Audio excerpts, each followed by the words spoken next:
Petunjuknya sekarang tentang kemanusiaan. Apa itu kemanusiaan?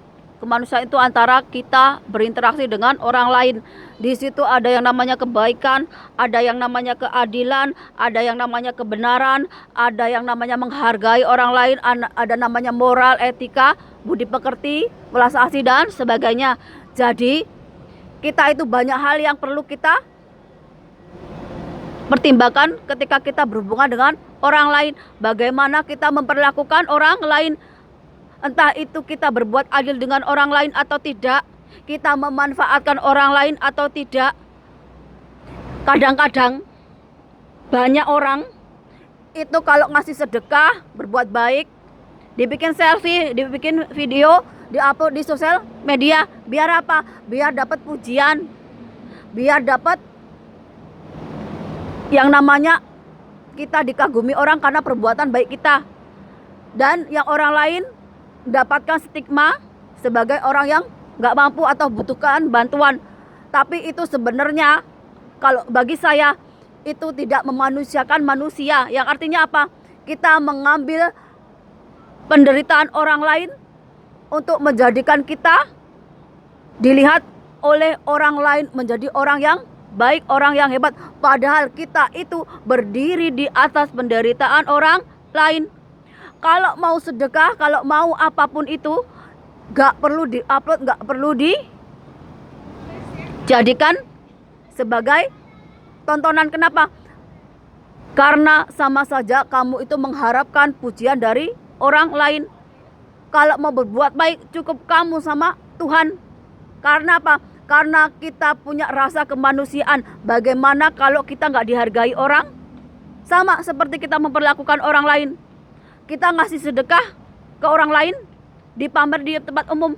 Bagaimana rasanya dia itu sebenarnya juga nggak mau jadi tontonan karena mereka hidup yang nggak kecukupan. Tapi karena kita egois, ingin dipuja orang, jadi kita tampilkan mereka agar apa? Agar jadi tontonan untuk orang lain. Itu kenapa aku itu kurang mendukung dengan orang-orang yang seperti ini. Kenapa? Karena mereka berdiri di atas penderitaan orang lain. Keadilan, aku kasih contoh. Pengacara itu nggak semuanya akan membela yang namanya kebenaran dan keadilan. Tapi mereka akan berdiri di belakang orang-orang yang mampu membayar mereka. Makin tinggi harganya, makin dibela.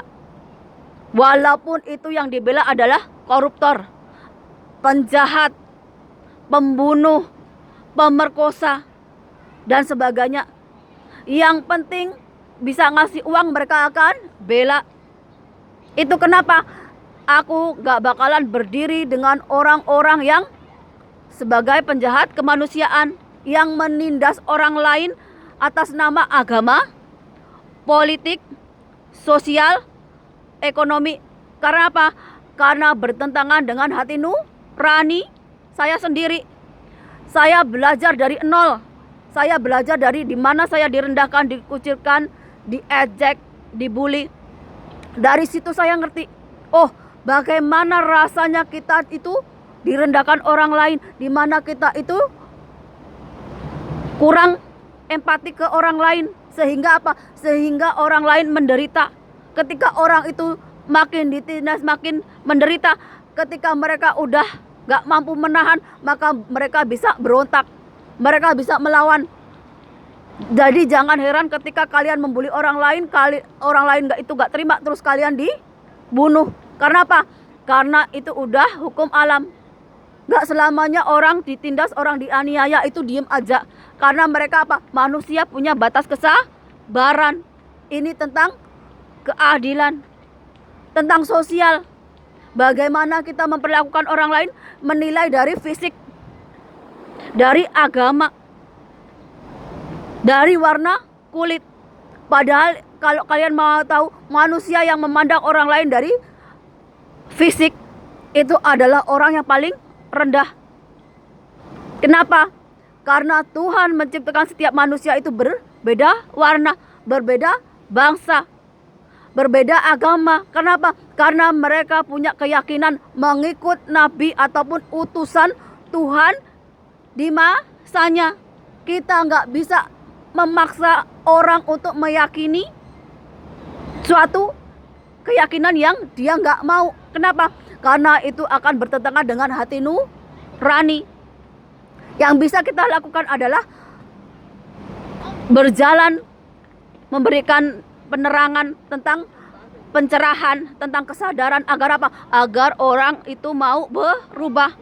Tapi kalau orang itu nggak mau berubah, itu hak privasi mereka. Tapi Tuhan dari sisi baik juga ada sisi buruk, yaitu apa? Ada orang-orang yang diutus sama Tuhan untuk jadi penegak kebenaran, keadilan. Itu orang-orang yang diberi mukjizat, orang-orang yang diberi kelebihan untuk apa? Untuk membinasakan, meleburkan yang namanya kejahatan, angkara murka. Ada yang dijadikan sebagai penguasa, ada yang dijadikan sebagai seorang ulama, ada yang dijadikan sebagai orang yang sakti, yang punya kelebihan supranatural. Untuk apa? Yaitu untuk melebur atau membinasakan kejahatan angkara murka, yaitu perbuatan jahat atau energi negatif atau kegelapan. Karena apa? Karena perbuatan kita di dunia ini, di alam ini, di bumi ini, itu akan berpengaruh kepada alam semesta ini. Makanya kalau di Cina ada yang belajar tentang yin dan yang, kegelapan dan terang. Di Indonesia ada Ibu Bumi Bopo Angkoso. Jadi sebagai orang Jawa, orang Nusantara, ilmunya itu banyak banget. Kita itu disuruh belajar baik secara jasmani, rohani, sampai ke negeri Cina, sampai kemanapun, asal kita itu mau belajar. Kita ini nggak cuman punya badan aja, tapi kita juga punya ruh, kita juga punya jiwa yang apa? Yang akan memberikan ilmu yang kita serap ini. Jadi kalau saya dibully, dijahatin orang, diejek, sampai saya dikatain gila, stres, saya nggak bakalan marah. Kenapa? Karena itu semua akan balik ke mereka sendiri. Saya cukup diam. Kenapa? Karena saya percaya sama Tuhan. Di dunia ini ada yang namanya hukum karma, hukum tabur tuai. Apa yang kamu tabur, itu yang akan kamu tuai. Kalau kamu berbuat jahat, ya kamu akan mendapatkan balasannya, kejahatan juga. Kalau kamu berbuat baik, ya kamu akan mendapatkan kebaikan. Semua itu tergantung hati kita. Itu kenapa orang Jawa, orang Nusantara, sampai daratan Cina ini, kitab sucinya adalah hatinya. Sedangkan yang dituliskan di kitab suci itu agar pedoman untuk orang banyak. Gak semua orang itu bisa menjalankan yang namanya perjalanan rohani atau mengenal ruhnya sendiri. Karena apa? Karena mereka gak punya iman, satu. Kedua, mereka suka banget melakukan kejahatan. Apalagi hatinya kotor. Yaitu apa? Iri, dengki, kemarahan, dendam, kebencian. Itu yang membuat hati kita kotor, yang membuat hijab kita tertutup. Kalau hati kita udah kotor, perbuatan kita juga kotor, pikiran kita juga kotor. Tapi kalau hati kita baik, hati kita bersih, pikiran kita juga baik, juga bersih, perbuatan kita juga baik, juga bersih. Banyak orang melakukan kebaikan, tapi punya niat kotor, punya pikiran kotor. Jadi perbuatannya itu hanya kamuflase. Ada yang perbuatannya jahat, tapi hatinya baik, hatinya punya ketulusan, pikirannya baik, tapi keadaan memaksa untuk berbuat jahat.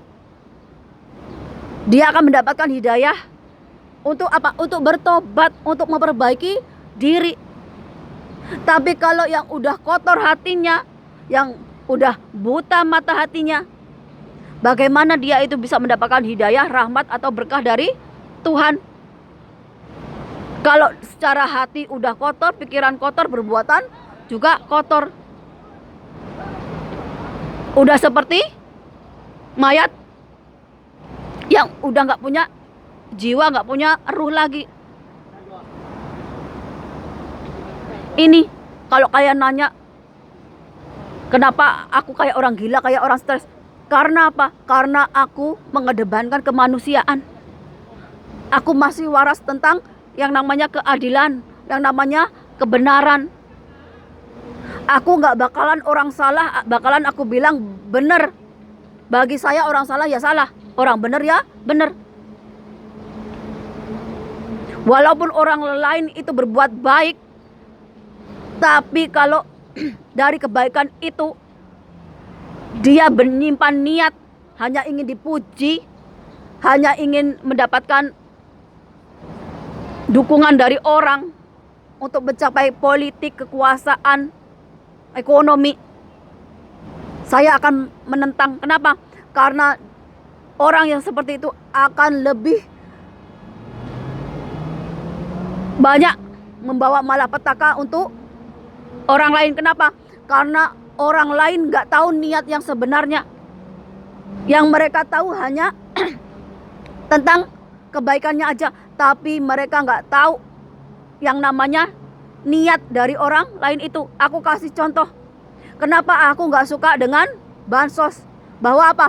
Bahwa rakyat kecil itu hanya dikasih sembako. Tapi yang pejabat, yang ahli politik, pemerintahannya, mereka berlomba untuk apa? Untuk korupsi uang yang ratusan miliar, ratusan triliun, yang akan apa? Merusak alam dengan tambang-tambang ilegal, merusak hutan dan sebagainya. Mereka tambah kaya. Karena apa? Karena mereka berkelompok. Mereka tambah kaya karena politik, karena ekonomi, karena sosial. Tapi rakyat dari tahun ke tahun sampai kapanpun hidupnya akan menderita. Karena apa? Karena rakyat dibohongi dengan sembako.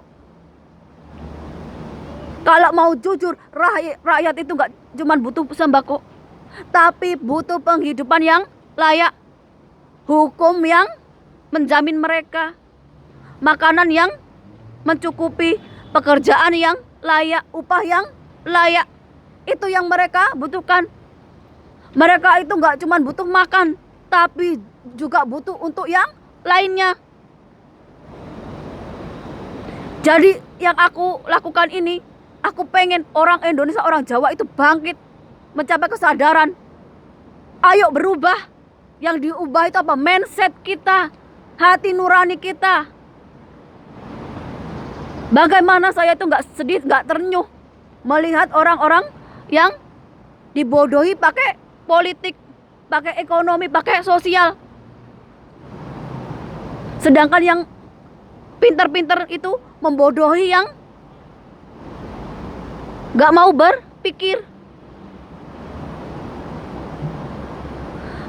Kita ngasih orang lain hanya sedikit atau hanya bansos, itu sama aja kita merendahkan mereka. Seharusnya apa? Seharusnya mereka mendapat lebih banyak lagi yang kita bisa lakukan. Kenapa? Karena kita yang pegang kekuasaan, kita yang pegang jabatan, kita yang jadi wakil Tuhan di dunia ini. Tapi sayang, orang-orang yang udah buta mata hatinya, yang gak punya akal sehat untuk berpikir, itu malah merendahkan orang lain dengan ya hal-hal yang remeh, hal-hal yang kecil. Contohnya orang Jawa. Orang Jawa itu gak bakalan ngasih ke orang lain itu dengan cara dilempar. Tapi aku lihat banyak sekali video kalian itu ngasih bingkisan ke orang lain dengan cara dilempar. Apalagi itu isinya beras. Beras itu melambangkan kemakmuran, kejayaan. Kalian ngasih ke orang dilempar dengan gak hormat. Berarti kalian itu gak menghargai yang namanya kemakmuran, kejayaan. apa yang manusia lakukan di muka bumi ini, itu akan berpengaruh bagi dirinya sendiri. Bagaimana kita memperlakukan orang lain, itu akan menunjukkan siapa diri kita. Makanya orang-orang yang baik dan berpura-pura baik, saya lebih ngerti. Karena apa? Karena saya ahli dari sisi gelap, saya ahli dari yang namanya kejahatan, saya ahli dari yang namanya dosa. Kenapa? Karena saya pernah melakukannya. Tapi ketika Tuhan ngasih hidayah, ngasih pertaubatan, saya menerima. Saya mengakui segala dosa-dosa dan yang kejahatan yang pernah aku lakukan. Sehingga apa? Sehingga yang aku lakukan ini sekarang berbuat kebaikan, dharma. Kalau zaman dulu melakukan dharma atau memberi pencerahan ke orang lain itu jalan kaki dari satu tempat ke satu tempat yang lainnya. Sekarang cukup dengan bikin video, bikin konten, bisa membawa pencerahan, bisa membawa kesadaran untuk orang lain. Bagaimana kita itu bisa memperlakukan manusia lainnya itu lebih baik lagi. Karena apa? Karena kita hidup di bumi ini berbagi tempat dengan makhluk Tuhan yang lainnya. Bukan malah kita hidup di bumi ini jadi perusak, jadi bagian dari kejahatan, bagian dari angkara murka.